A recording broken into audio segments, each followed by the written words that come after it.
Boa noite, estamos com mais um Opinião SP, hoje recebendo a doutora Ana Cláudia Gibello Pastore, advogada, formada pelas Faculdades Metropolitanas Unidas.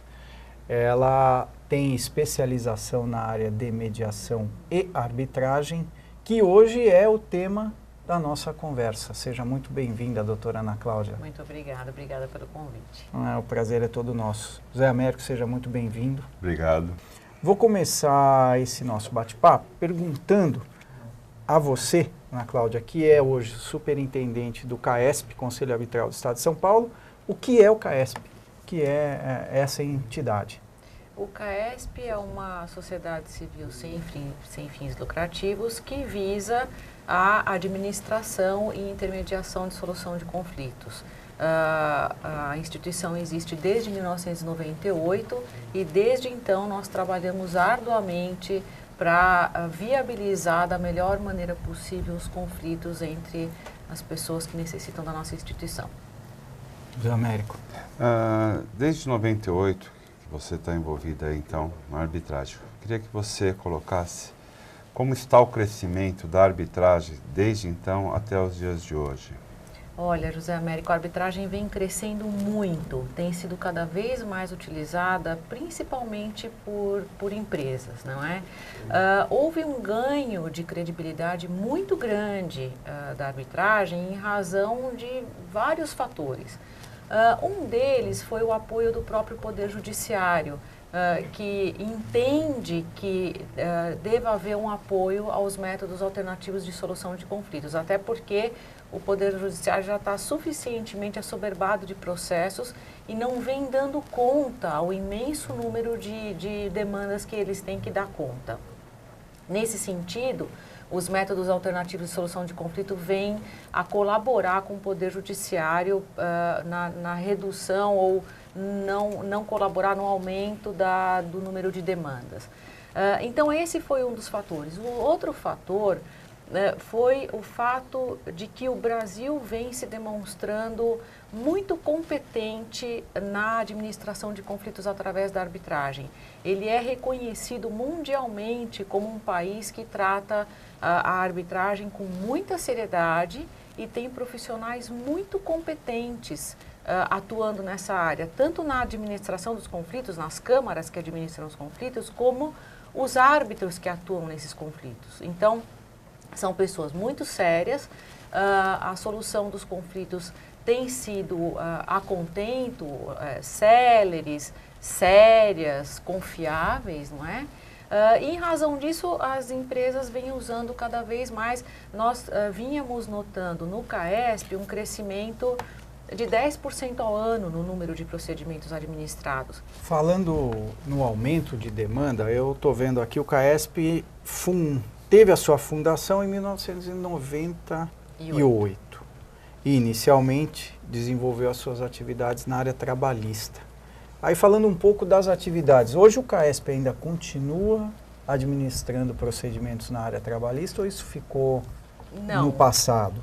Nós não administramos procedimentos mais na área trabalhista, embora sigamos acreditando que a arbitragem seria de imensa utilidade na área do direito do trabalho. Entretanto, o Ministério Público do Trabalho vê com reservas a utilização da arbitragem nessa área, então nós não fazemos mais. Hoje em dia nós atuamos na área civil, em todas as áreas passíveis de serem arbitradas, com um foco muito forte na área de franquias e na área da administração pública. Existe algum segmento empresarial que é resistente hoje à arbitragem? Boa pergunta essa. Acredito que não, José Américo. O que existe é uma ideia um pouco enviesada de que a arbitragem é cara, quando na verdade ela não é cara. O que ocorre é que no Poder Judiciário, em razão da demanda se estender por muito tempo, o desembolso dessas pessoas, dos litigantes, ele acaba se diluindo ao longo de 10 ou 15 anos, que é o tempo que você demora para iniciar e finalizar uma demanda no Poder Judiciário. Na arbitragem, como o procedimento é muito mais rápido, nós no CAESP resolvemos um processo em torno de 18 meses no máximo. a maioria dos processos a gente termina em 1 ano e 2 meses. Então, o desembolso ele acaba sendo um pouco mais imediato na arbitragem. Entretanto, ele é muito menor. Existe um estudo, inclusive, da professora Selma Lemes, onde ela fez toda uma análise de um processo no juízo arbitral e um processo no juízo estatal, e ela concluiu que no juízo arbitral o processo chega a ser até 58% mais barato. No processo judicial?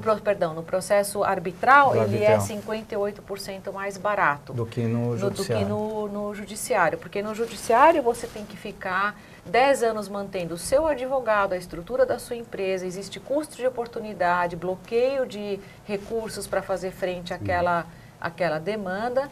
E no juízo arbitral você não tem nada disso. Entretanto, o seu desembolso ele é imediato. Você desembolsa a maior parte do valor quando você dá a entrada no procedimento. Então, existe essa ideia que não é verdadeira de que a arbitragem é cara.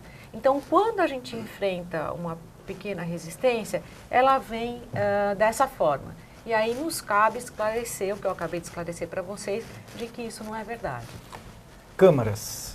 Nós estamos falando do CAESP e sabemos que existem outras câmaras que atuam no mercado. A questão do valor que hoje é cobrado pela administração do procedimento, como você ranqueia esse custo falando em termos de câmaras? A instituição CAESP cobra como instituições maiores? Existe essa disparidade? Não existe. E como você vê essa estratificação do mercado? Então seria a questão do custo das câmaras e a estratificação do mercado. Câmaras que lidam com procedimentos maiores ou mais vultosos. Olha, Cássio, existem diferentes câmaras para diferentes perfis de clientes. Isso é muito importante ser ressaltado porque se você utilizar uma câmara muito grande para um procedimento muito pequeno, você vai dar um tiro no pé, porque aquela câmara lá vai ter que mobilizar uma estrutura imensa para um procedimento muito pequeno. Então, nós temos, por exemplo, a Câmara de Comércio Brasil-Canadá e a Fiesp, ou até a FGV, a Câmara da Fundação Getúlio Vargas, que são câmaras com perfil para atender grandes clientes. Eles têm um serviço impecável, trabalham muito bem, mas o perfil deles são câmaras internacionalizadas, onde todos os profissionais são poliglotas, eles têm uma característica para atender grandes corporações. O CAESP é uma câmara média e nós conseguimos atender desde o pequeno cliente até as grandes corporações, porque, como muito bem você disse, Cássio, nós começamos trabalhando na área trabalhista lá atrás, em 1998. Portanto, o nosso perfil de tabela de custos tinha que ser uma tabela de custos mais baixa para poder atender esse tipo de cliente. E nós mantivemos essa tabela de custos palatável, porque hoje nós precisamos atender esses clientes na área de franquia, que tem desde procedimentos de R$100 mil de valor de causa, R$150 mil, até procedimentos de 10, 15 milhões. E temos também na área pública procedimentos que são imensos, que são de valor de causa de 50, 60, 70 milhões de reais. Então, por sermos uma câmara média, nós temos uma tabela de custas um pouco mais eclética e que atende desde o pequeno até o grande, desde a pequena até a grande empresa. Zé, nós temos aí, pelo que a produção já apontou, acredito, mais 1 minuto. Então, fechamento, por favor, desse primeiro bloco. Olha, Ana, fico satisfeito com os esclarecimentos que você trouxe, eu acho que toda a população também, e eu acho que nós temos que acreditar que a arbitragem vem para ajudar a solucionar esses conflitos que estão aí emperrando no Poder Judiciário. O que é muito importante, José Américo, é que na arbitragem, o árbitro, que é a pessoa que resolve o conflito e que exerce o papel de juiz, ele é uma pessoa especializada na matéria de que trata aquele conflito. Então, diferentemente do juiz, que tem que ser uma pessoa, ele é um generalista, ele tem que entender um pouco de tudo e ele se vale muitas vezes de um perito quando ele precisa de uma situação mais específica. O árbitro não. O árbitro, ele já é um especialista na matéria daquele conflito. Isso agiliza muito o procedimento porque dispensa, muitas vezes pode dispensar perícia, especialistas que tragam informações para que ele tenha condições de julgar aquele procedimento. No caso do árbitro, ele já vem com toda a especialização necessária. Telespectador, você viu que é um tema vasto, não é simples, e tem inúmeras ramificações que podem ajudar você, que agora nos assiste, e de repente tem algum problema, a solucioná-lo de forma mais rápida, talvez menos custosa, e com uma satisfação com relação a essa solução maior do que muitas vezes se dá no judiciário. Ana Cláudia, foi muito boa essa sua vinda. Esse nosso espaço vai estar sempre aberto, até porque, como eu disse, é um programa que busca dar ao telespectador essa gama necessária de informações. Espero poder contar com você mais vezes. A oportunidade. E parabenizo o seu trabalho frente aí à superintendência do CAESP. Zé, é isso? É isso. Telespectador, nós vamos fazer uma pequena pausa nesse primeiro bloco, já voltamos no segundo bloco, ainda falando sobre mediação e arbitragem com a doutora Silvia Sabino. Não saiam daí.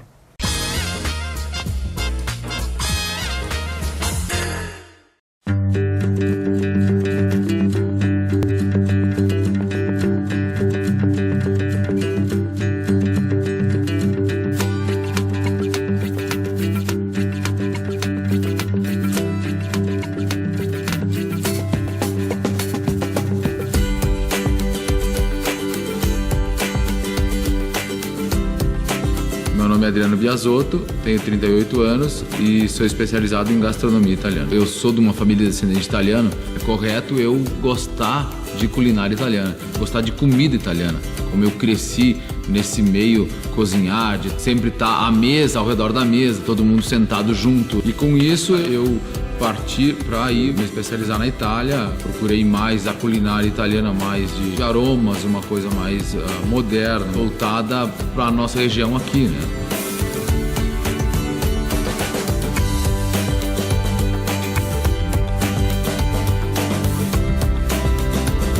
Eu pretendo voltar de novo para procurar novas coisas, procurar novos aromas, novos jeitos de se fazer. A minha principal missão profissional é colocar os sabores da Itália dentro da minha terra, né?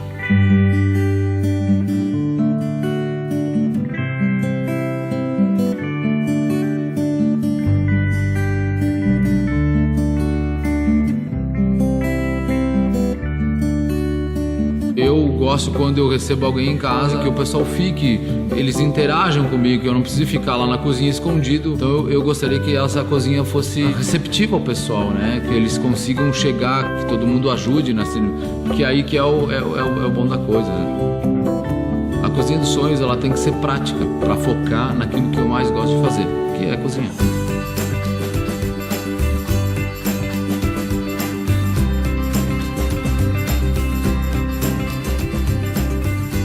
A partir da primeira conversa que nós tivemos com o Adriano, nós tentamos traduzir a sua inspiração em um projeto que contemple tudo o que é importante para ele. Por exemplo, pensamos numa ilha com equipamentos e acessórios com acesso prático, bancada para ingredientes, cooktop, um gaveteiro. Fizemos questão de valorizar esse espaço, porque ele passa bastante tempo lá. Adotamos cores elegantes e um acabamento em lâmina natural de madeira para o ambiente ficar ao mesmo tempo acolhedor e moderno. Tudo com tecnologia de ponta.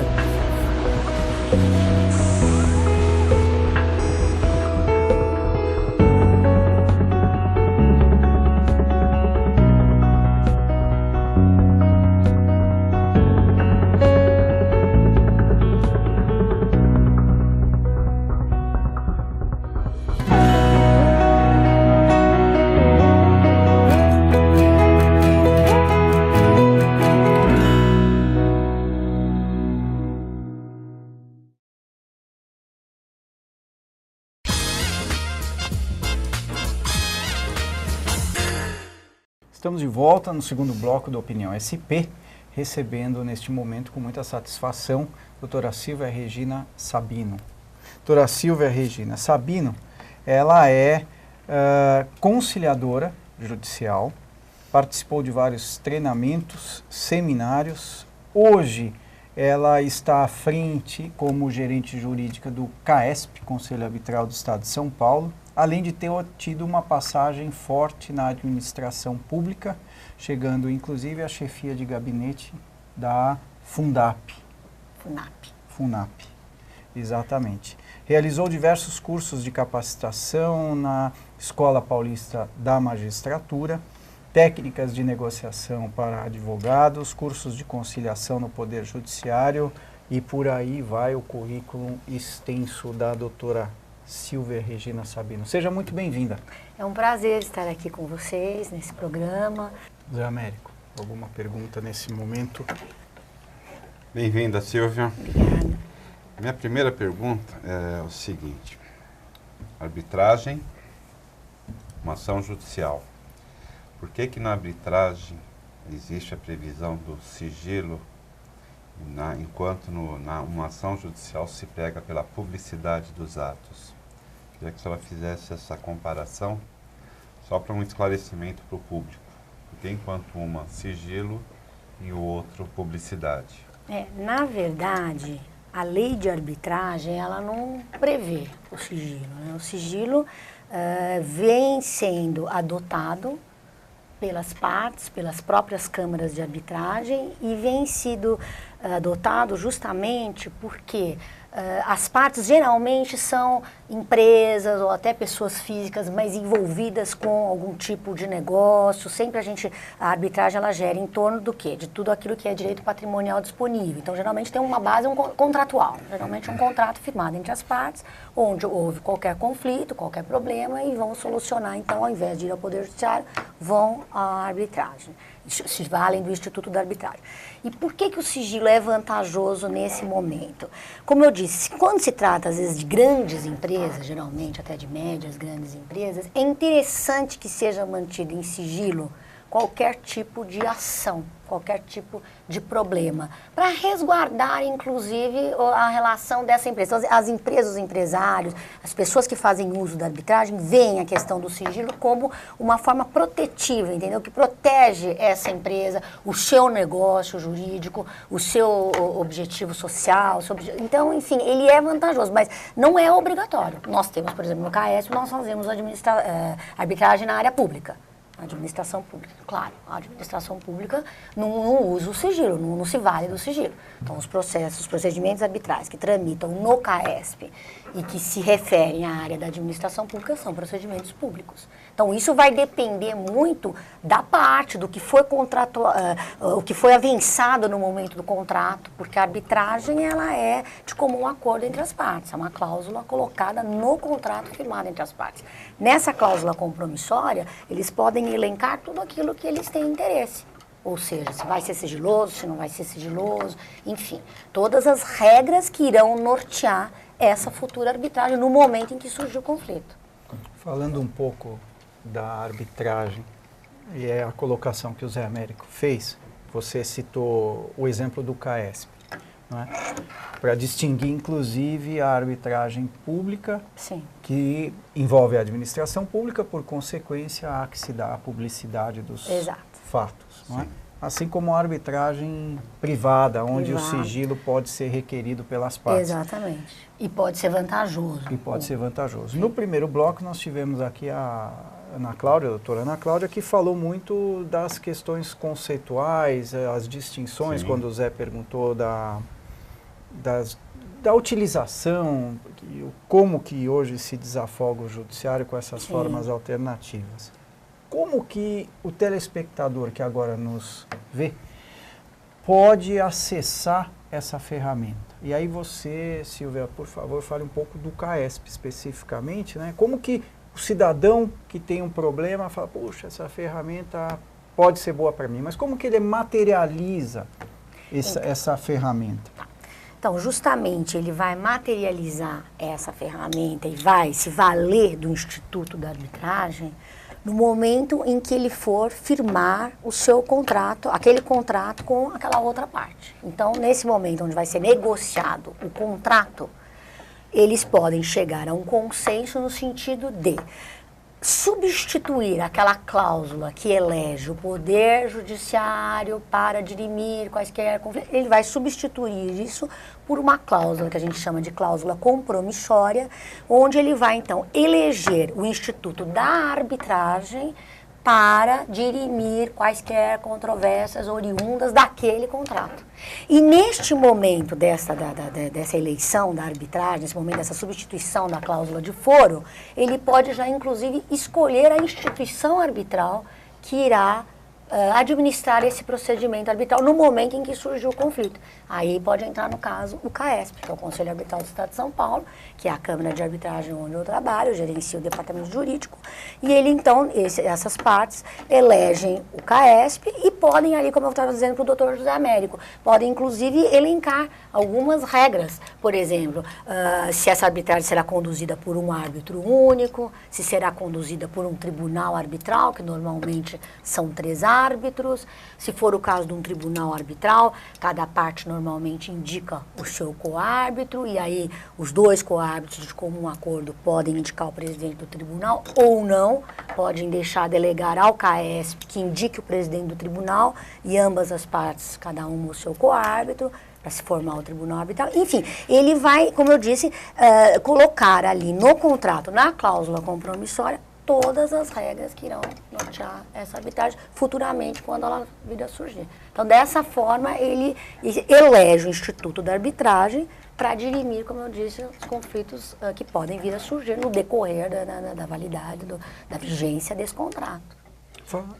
Pode falar. Só ia fazer uma parte. Por exemplo, pegando um outro lado, vamos supor que eu tenha um problema qualquer aí, que eu precise de um contrato e queira procurar arbitragem. Se eu me dirigir ao CAESP e tentar solucionar esse conflito via arbitragem, utilizando o CAESP, eu posso? Com a cláusula compromissória no contrato ou sem a cláusula? Com a cláusula compromissória. E essa cláusula compromissória é cheia, que a gente diz cheia quando ela já elege a Câmara. É isso que eu gostaria que a senhora explicasse. Isso, então eu vou fazer essa distinção. O que seria a cláusula cheia? Em que momento que eu posso... Sim. Então, a distinção é da seguinte forma. O que a gente chama de cláusula compromissória cheia é aquela na qual as partes, ao firmarem o seu contrato, elegem o Instituto de Arbitragem e já elegem a Câmara que vai administrar esse procedimento arbitral. É a cláusula cheia. A cláusula vazia é aquela em que eles dizem no contrato que vão se valer da arbitragem para dirimir o conflito, mas eles não elegem a Câmara. Então, nós temos 2 situações aí diferentes. Então, para a gente falar do caso do CAESP e de qualquer outra Câmara. Se você chegar no CAESP com um contrato que tem uma cláusula compromissória cheia, elegendo o CAESP, não tem problema nenhum. O procedimento se dará por lá. Você irá solicitar a instauração de um procedimento arbitral. Nós temos um regulamento de arbitragem, temos uma tabela e tudo mais. Nós vamos, então, você vai peticionar, nós vamos formar esse procedimento arbitral e vamos notificar a outra parte informando que existe essa solicitação de instauração de procedimento arbitral. E aí ele vai tramitar normalmente. Se a cláusula for uma cláusula vazia, e não tiver essa previsão no contrato de que a Câmara de Arbitragem é o CAESP, por exemplo, o que nós podemos fazer? Vamos supor que você seja uma das partes e chegue ao CAESP e diga, olha, eu tenho interesse que o meu procedimento arbitral tramite aqui no CAESP, seja instaurado no CAESP. Então, nós vamos fazer o seguinte, nós vamos informar novamente a outra parte de que existe essa solicitação, de que existe esse interesse de que o procedimento tramite no CAESP. Se esta parte concordar e vier ao CAESP concordando com esta Câmara e tudo mais, nós vamos firmar, o árbitro, no caso, vai firmar o compromisso arbitral, termo de arbitragem, e o procedimento vai tramitar novamente. Agora, se não concordar, porque o que é preciso na arbitragem, precisa haver o consenso. Precisa que ambas as partes concordem, como eu já disse, tanto com a eleição do Instituto de Arbitragem para dirimir o conflito, ao invés do Poder Judiciário, quanto com a questão da Câmara de Arbitragem também. Precisa que ambas as partes estejam de acordo que aquele procedimento arbitral será administrado por aquela determinada Câmara de Arbitragem. Aí são 2 situações distintas. Silvia, Infelizmente, esse nosso segundo bloco da Américo chegou ao final, mas eu quero agradecer a sua explanação de forma muito clara, didática. Às expectativas. Totalmente. Com certeza. Além de dar a você os parabéns pelo Muito brilhante obrigada. trabalho que vem desenvolvendo frente ao CAESP, o Muito Conselho obrigada. Eleitoral do Estado de São Paulo, além de ser uma entusiasta e uma fã Sou incondicional desses métodos alternativos de solução de conflitos. Telespectador, não saia, nós vamos fazer uma pequena pausa nesse segundo bloco. Já voltamos.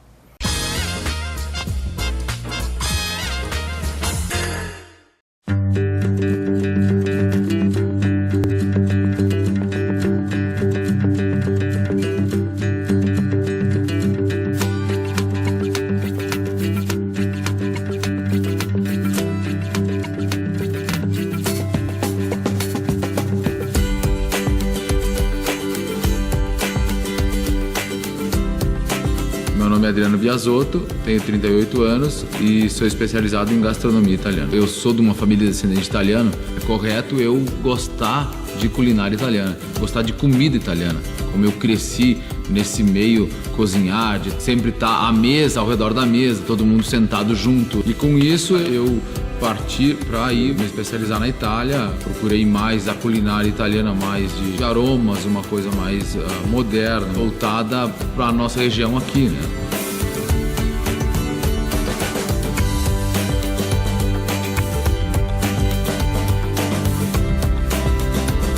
E eu pretendo voltar de novo, procurar novas coisas, procurar novos aromas, novos jeitos de se fazer. A minha principal missão profissional é colocar os sabores da Itália dentro da minha terra, né?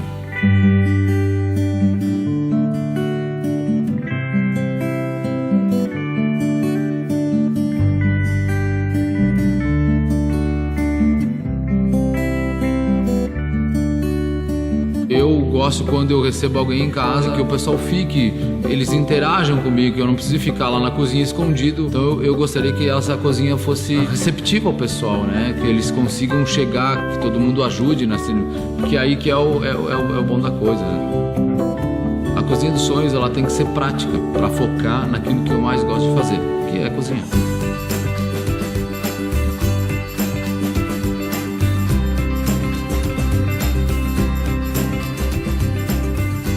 A partir da primeira conversa que nós tivemos com o Adriano, nós tentamos traduzir a sua inspiração em um projeto que contemple tudo o que é importante para ele. Por exemplo, pensamos numa ilha com equipamentos e acessórios com acesso prático, bancada para ingredientes, cooktop, um gaveteiro. Fizemos questão de valorizar esse espaço, porque ele passa bastante tempo lá. Adotamos cores elegantes e um acabamento em lâmina natural de madeira para o ambiente ficar ao mesmo tempo acolhedor e moderno. Tudo com tecnologia de ponta.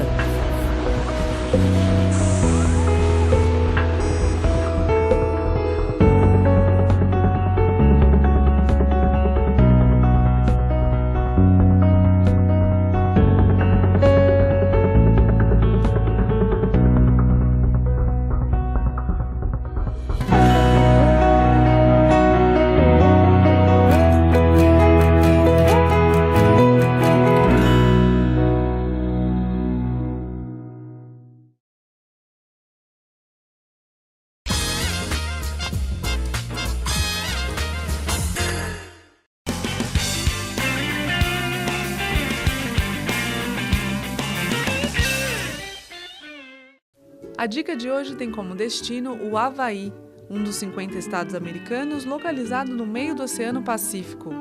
A chegada mais comum ao Havaí é pela cidade de Honolulu, capital de Oahu.